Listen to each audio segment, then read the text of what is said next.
Hey everybody, Ben Heisler and Reed Wallach over at BetSided, joined by ESPN's Chris Patoli. You can also hear him on SiriusXM College Sports. His show airs every day at 3 p.m. on SiriusXM ACC Radio, channel 371, one of the busiest men in the world of college basketball right now. Chris, I appreciate you carving out some time to hang out with a couple of degenerates like myself and Reed. It's great to get your perspective ahead of the tournament, so thanks for hopping on with us. Little do you know that I only keep company with degenerates, so it's I feel right at home here. By the way, you speaking of home, you were actually just in my neck of the woods in Kansas City. I feel bad, like I could have come down and got you like a Casey Joe's Z-Man sandwich or something like that, a beer or two. Like, did you enjoy your time covering the Big 12 tournament in KC? Absolutely, love the league. It was great. Spent a lot of time with teams in that league this year, but I have to tell you, man, and I obviously coached in the ACC tournament, been around that tournament a lot. Big 12 does a great job, and Kansas City specifically does a great job. I don't have to tell you guys, just the whole vibe, the whole environment. They turn out, really good crowds. I think being close to Lawrence obviously has something to do with that. But yeah, it was awesome. Great event. It was always when I started off in Kansas City back in 2014, it was either KU or Iowa State. Those were like the two fan bases that just completely took over that tournament, and it ended up being a lot of fun as well. I do want to get your perspective as a former coach, and I suppose even as a former coach, you're always coaching a little bit as well, even when you're outside of that realm. But this is a critical time for so many teams that are trying to get themselves going, figure out who they're playing, what the travel schedule is like, putting together a game plan, and then also the opportunity of then turning it around in such a short period of time should you advance. Can you give us a little bit of going behind the curtain of what it's like as a coach at this time for tournament teams? Well, there's a reason why you don't see many assistant coaches or video coordinators in those, parties, those watch parties on TV, because as soon as you find out your draw, you're out of there, and you're off to the office, and you're going to be there most of the night, because you have to prepare for your first opponent, but you have to gather video. I think people would be interested to hear that. We used to have, and I'm sure it's like this at every program, but when I was at Duke, we would have our video coordinator record every conference tournament game, of every conference, every conference final of the mid-major conferences. But then for the major conference tournaments, we'd record every game. So you've got it on video. And then our video coordinator would organize that. And then once that draw comes out, all that stuff starts getting disseminated. We would figure out, as coaches, who's going to have what scout, and then you start making phone calls. You start calling your friends in those leagues. Hey, what can you give us? Can you help us with this? So it's and then travel. I was a director of operations, so now you got to figure out, okay, when are we going to leave? What's the hotel situation? What time are we playing? Where are we going to practice? And at what time? Because you're going to get some time in the arena, but you're not going to get a lot. So then you got to figure out an offsite place, at a high school or a local college. Where are we going to go practice? There's just a lot that goes into having to be ready by either Thursday or Friday. And I don't think people really realize how much actually is involved. Yeah. So Chris, let's talk about the tournament, and you're going to do a bunch of hits. Everyone's going to ask you who's Cinderella, who's going to win it all. I'm going to throw you a curveball. Who's the first number one seed going down this tournament? Which one's the most vulnerable? Man, probably Baylor, because I don't think they're, and I'm going to look at my bracket because I haven't had it memorized, as some people pretend that they do. It's probably Baylor because, well, for two reasons. They're not, I don't know if they should have been a one, frankly. And I know analytically it's, their profile was spectacular in large part because of the conference they play in. But they are not. A lot of what they did towards the end of the season, guys, was some smoke and mirrors, having to account for the injuries to Chama Chachua and LJ Cryer. I think a lot of what they were doing was smoke and mirrors. They tried to play a little bit smaller with Jeremy Sohan at the 5. But of those 4-1 seeds, I don't think they're good enough. And by the way, I think the best 2 in Kentucky is in their region. And so again, I think I think that second round matchup against a North Carolina team that got truck rolled by Virginia Tech in the ACC tournament, but was playing much better this year. I think that could be a dangerous game. So I just think given the team that they are, and then, let's just stop at Kentucky being in that region, I think it's probably Baylor. Yeah, and you bring up Virginia Tech, and me and Ben were going back and forth about momentum. And we saw it in conference tournament, Virginia Tech, that kind of just caught lightning in a bottle and they went off. Is this now a reset and Virginia Tech might be due for a drop-off? Or is this kind of like a magic carpet ride where they could carry momentum into the tournament against a Texas team that might have a little bit of an identity crisis, maybe just falling short of expectations? What's your take on momentum heading into the tournament and how far it could take you? Well, I think people need to remember a couple things. First of all, a team's record is what it is because that's kind of who they are. So, this is a team that started out league play in the ACC 2-7. I will say two things. First of all, they're playing better, so I don't want to marginalize how they're playing. They have figured some things out, particularly on the offensive end. I would also say, guys, that in this tournament in particular, I think matchups always matter in this tournament, but I think this year, because of how flat the world seems to be in college basketball this year across the board, I think matchups end up being a big deal.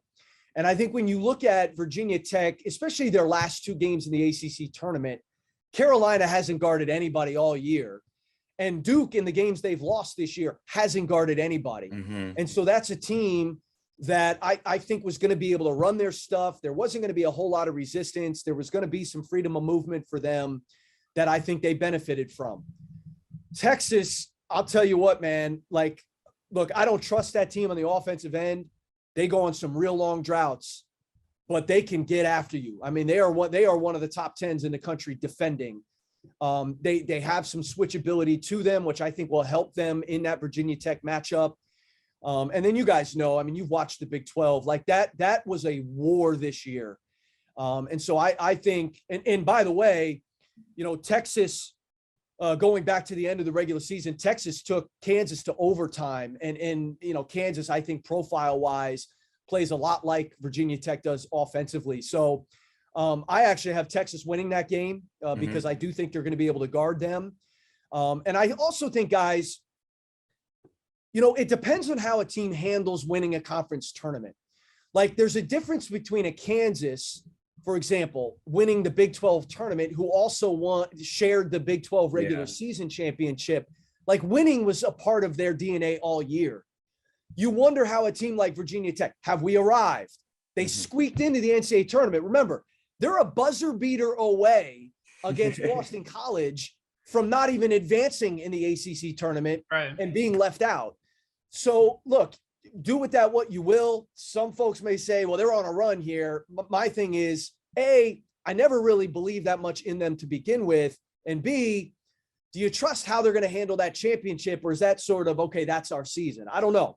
They're well coached, so I don't want to marginalize that impact, but it'll be interesting to see in that matchup.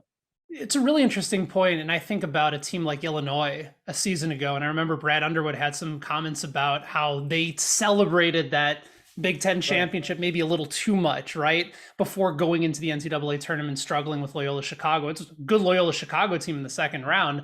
But I think about Iowa, a team that's on that run, playing some really good basketball right now. I guess my overall question though, Chris, is how do teams balance going on that run and playing well in conference tournaments while also trying not to be completely fatigued going into a tournament? You're talking about teams that may have played 3-4 games in a row, now turning it around, having to play another 1-2 games potentially in the next 5-7 days. Yeah, it comes down to a few things. First of all, how old is that team?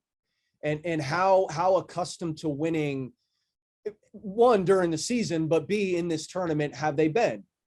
So like a Villanova is going to handle winning the Big East tournament fine. Kansas, I think, is going to handle something like that fine. And Iowa's a good question. Now, here's what helps Iowa. This is like another one of those things in terms of a team's profile. They have the best player in the country. Like if Oscar Tshiebwe wasn't averaging like 30 rebounds a game, it's a no-brainer that Keegan Murray, he's the toughest matchup in America. So I feel pretty good about my profile regardless of a nice run to win the Big Ten tournament, and regardless of the fact that we have not really had a full body of success in this NCAA tournament. I trust that because they have a special player. I trust defense. I mean, that's, again, it goes back to my point about Texas and Virginia Tech. I trust teams that guard in this tournament. Guys, this tournament is inherently low possession. It is inherently slow. I mean, they are possession by possession games because teams at this point are good enough. Teams get back on defense. Teams make you play in the half court. It's just how this tournament goes. So teams that can control tempo, teams that can execute in the half court, but more importantly to me, teams that can defend in the half court, I think is big. So those are sort of some of those things, winning DNA, ability to guard, all these culture items, guard play, I think is a big thing. Versatility, whereas, on a quick turnaround, you do a lot of preparation in this tournament in a hotel ballroom. Mm-hmm. So again, I think your defense can translate. I think your versatility, like a Villanova, they've got a bunch of different, ways in which they can defend and play. Texas Tech, they're just going to switch a lot. A team that maybe plays a zone can be hard. It's one of the reasons Syracuse in the past has been dreadful at times during the regular season, but they make a run to the Sweet 16. They play a zone that nobody really sees. Mm-hmm. So I think there's a lot of factors that go into this tournament that, you just don't see during the regular season because of, a lot of different things that are inherent to the tournament. There's so many things that you brought up that Reed and I are eager to talk to you about. I know Reed has some thoughts on that potential Texas Tech and Duke matchup in that region as well. You brought up the Syracuse zone. That's still a trigger for me as an Indiana fan, watching that number 1 overall seed back in Washington, D.C., which I think, Reed, you were at that game, correct? I was, yes. Me and my sister, she's an IU grad as well. My dad and I went D.C. Jordan Hall is that team. They just couldn't handle the zone. I think Michael Carter-Williams, right? Michael Carter-Williams, Malachi Richardson, was that his name? Yeah. No, I think he might have been after. Was he on that team? I'm trying to remember. Okay. Lot of length. It was a Tom Crean coach team. Lessons, though. Right. It was a Tom Crean coach team that after years in the Big East acted like they never saw a zone before. But again, getting away from the point, you brought up Keegan Murray as the most difficult matchup in this tournament, which certainly caught my ear. Is there a comp for him that maybe you think those that are just tuning into the tournament will see for him and think, oh, this guy reminds me of so-and-so? Man, I hadn't thought about that. It's a good question. It was a little bit ironic that Grant Hill, he's not as dynamic off of the bounce as Grant Hill. It was ironic that Grant Hill was calling that game yesterday because, the thing with Murray is the positional size and then the versatility. So the ability to step out and shoot. I mean, dude made 8 threes in the semifinal. Come on, man. And then he's on the glass, and then he can put it down on the floor. So Hill may be a stretch. But, we've seen it with guys like that. He's not, like a Dwayne Wade putting Marquette on his back, march to the Final Four. Again, I'm not comparing him to Dwayne Wade, but I'm comparing him to that type of a run you could see a guy like that doing. He's so under control. And think about having a guy like that. It's like going down to the park with your big brother. You feel a lot better about yourself if you're there with your big brother. And it's amazing how much confidence he gives all of those other guys. Those guys around him are good players. And I think his brother is going to, I don't know if he's going to make the jump that Keegan did from one season to the next. I don't know if Chris Murray is going to be that good next year, but he's the other guy that, is going to be eventually very good. But all those guys are good players, but they're a lot better when you're walking in with big brother Keegan Murray.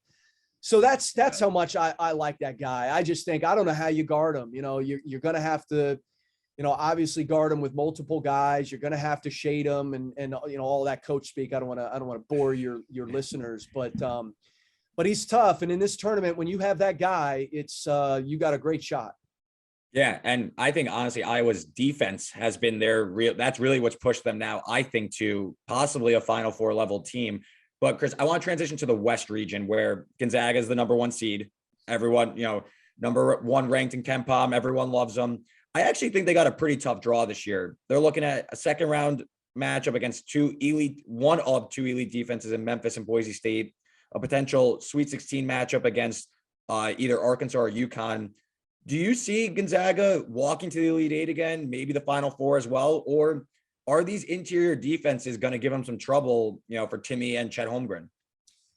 Yeah, it's a good question. I think some of the physicality and the ability to control tempo, particularly with UConn. Like Memphis doesn't scare me. Memphis is too unreliable. Memphis is too undisciplined to be able to play a team like Gonzaga. That matchup doesn't bother me. A Boise State, I think is coached well enough but I don't think they're talented enough. You're going to have to be able to score. At the end of the day, like no matter how physical and how good defensively you are, again, like Gonzaga has proven they can play against those teams. Look, I think the problem I have, or not even the problem, I think the good thing for Gonzaga is that the teams that scare me in that region are on the other side of the bracket. So they're only going to have to play one of those teams. For me, on my bracket, it's going to be probably Texas Tech. That's where I'm at. Who I think can give them problems. That's the one team. And now some say, well, you just said that the other teams can't score well enough. Well, yeah, but that team defends well enough. Yeah, and I think their versatility could really bother Gonzaga. But look, I have Gonzaga going to the Final Four, so I'm not going to talk myself out of that, even though you guys are trying to make me do that. I just think the one concern I have relative to last year's team, they do not shoot it as well as they did last year. And that was the one thing where, that was sort of the cherry on top with Gonzaga. They run great offense. They get up and down. I think they defend. Holmgren has really been a difference maker defensively for them at the rim. I think they defend better than people give them credit for. But losing to Corey Kispert was a big deal this year. Like they do not shoot it as well as they did last year. But to me, for them, that's more of an Elite Eight Final Four concern than it is necessarily getting to that Sweet 16 and Elite Eight.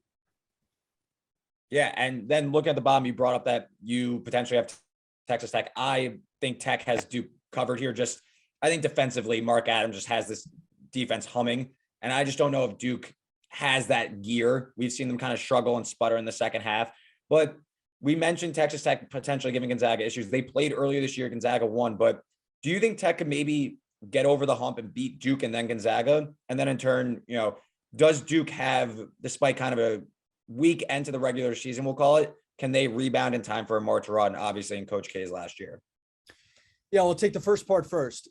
Texas Tech is a unicorn defensively. Everybody wants to switch now, but nobody has the pieces to do it as well as Texas Tech. I mean, let me start here. Let me back up for a second.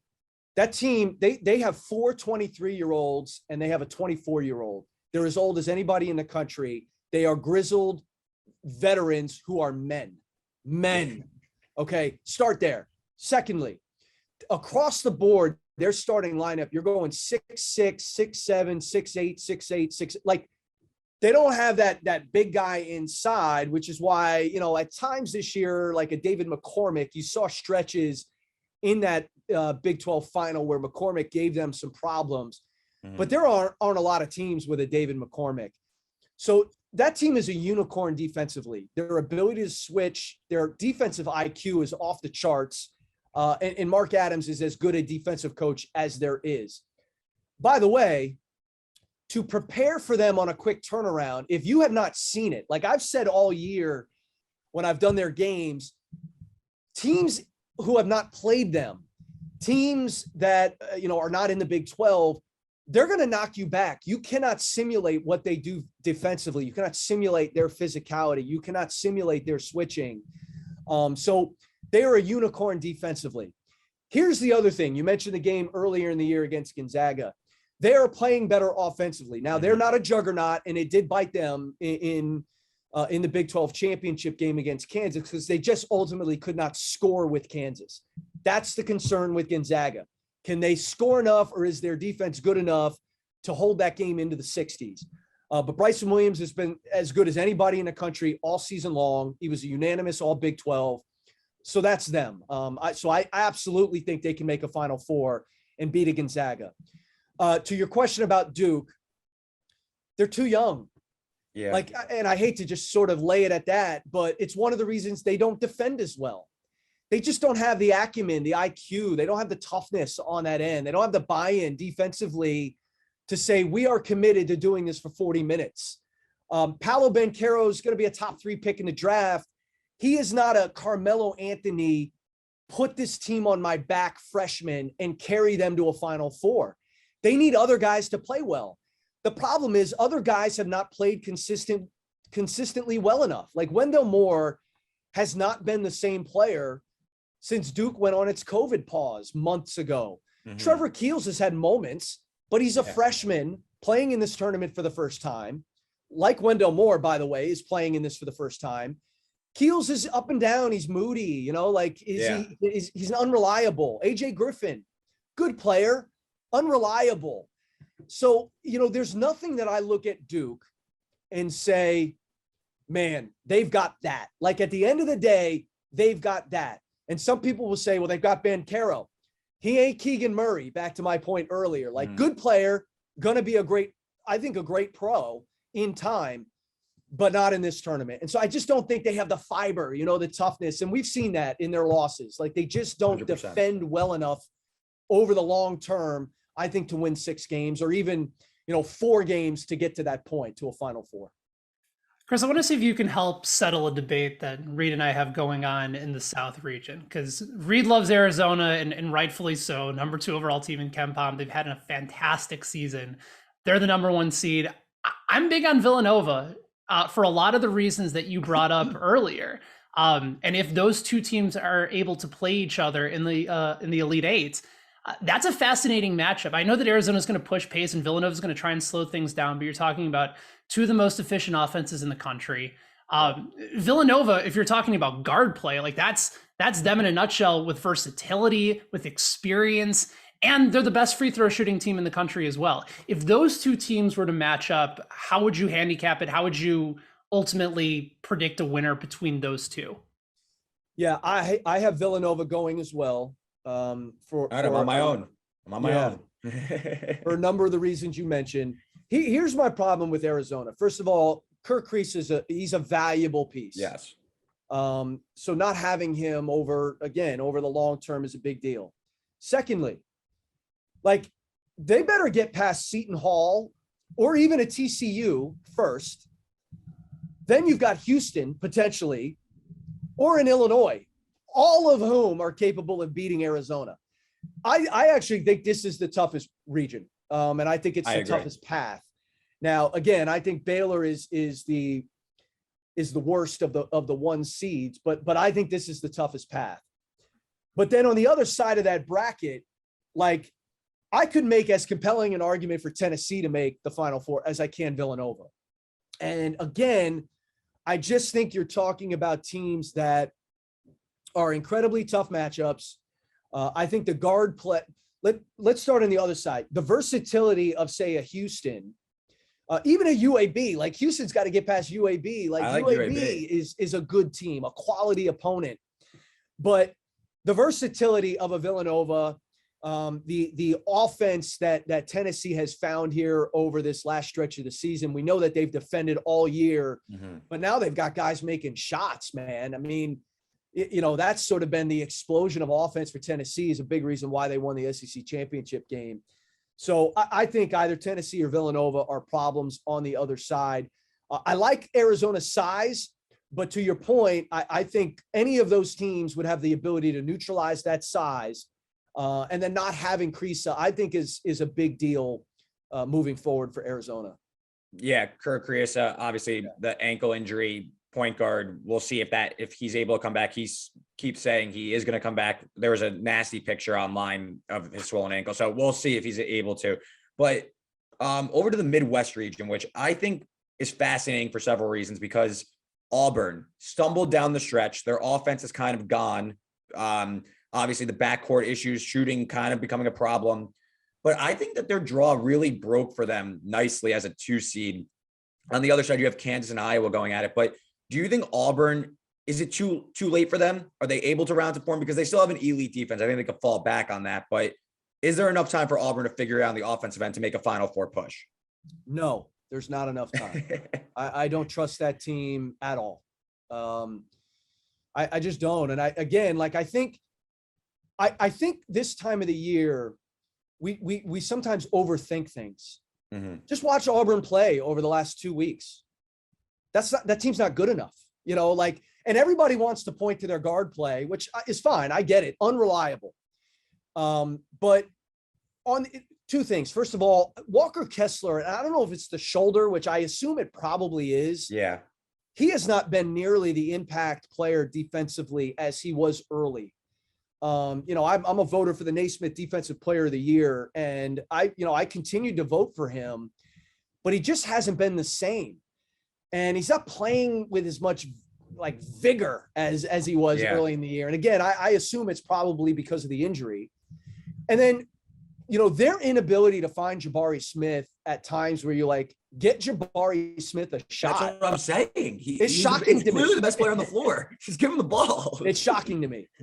So I don't think they have enough. And by the way, I think that's going to be, I think that's upset central, that bracket, that region, because I think Colgate's going to beat Wisconsin. I think South Dakota State is going to end up beating, who are they play? Providence. Yeah. I think those two teams are going to end up winning their first round game. So I think this bracket is going to end up exploding. But I got to tell you, whoever Auburn plays in the second round, be it Miami or USC, both of those teams can beat Auburn. Yeah. So a lot of it has to do with Auburn, as I just made the point. But I think that region just doesn't set up very well for them.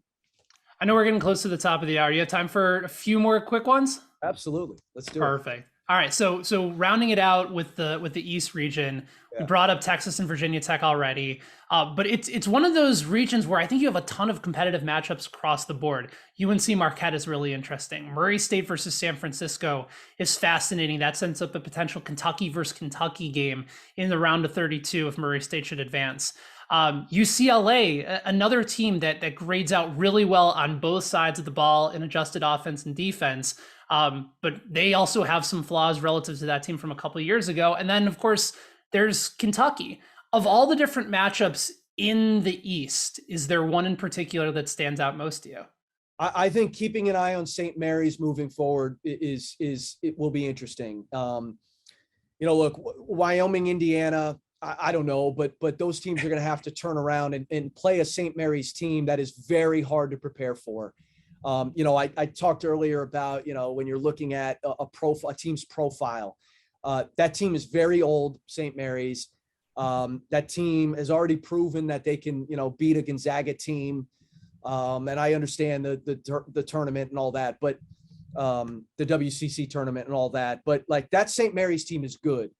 Their guard play is outstanding. They have bigs that are tough to match up with. And so I think, either Wyoming or Indiana having to turn around and play that game is going to be tough.